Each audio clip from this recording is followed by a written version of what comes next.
সেই দিন আমাদের বাসায় চলে আসছিল আমার বড় মামিরা। বড় মামি যেহেতু গ্রামের বাসিন্দা, সে বেশি সময় ঢাকায় আসে না, তাই হঠাৎ যখন ঢাকায় এসে পড়লো, তখন কি আমরা মিস করতে পারি তাকে আমাদের বাসায় আপ্যায়ন করার থেকে? আসসালামু আলাইকুম, welcome to my another video. আজকে চলে আসছি অন্য একটা ভিডিও নিয়ে। আজকে আমাদের বাসায় আমরা ইনভাইট করেছিলাম আমাদের বড় মামিকে, ঈশানা, আমাদের একটা ছোট্ট একটা চাচিকে, আমাদের আরেকটা আন্টিকে। তো সবাই মিলে এখানে আড্ডা মারছিল, আর এদিকের মধ্যে আমরা খাবার দাবার প্রস্তুত করে ফেলেছিলাম। যেহেতু বড় মামি প্রথম এসেছে আমাদের বাসায়, তাই তার জন্য আপ্যায়নের কমতি আমরা একটু রাখিনি। যেহেতু আবিদের এক্সাম ছিল, সবসময়ের মতন প্রত্যেকটা অনুষ্ঠানে ওর এক্সাম থাকে, তো ও সবার প্রথমে খাওয়া দাওয়া করে চলে গিয়েছে। তারপরে মামিরা বসে পড়লো খাওয়া দাওয়া করার জন্য।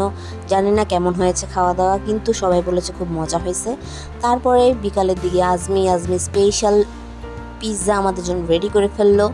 ও ওই দিন রান্না করেছিল প্রায় 5টা পিৎজা, 5 ফ্লেভারের। সাউদা এসে আমার থেকে আদর নিয়ে নিচ্ছিল।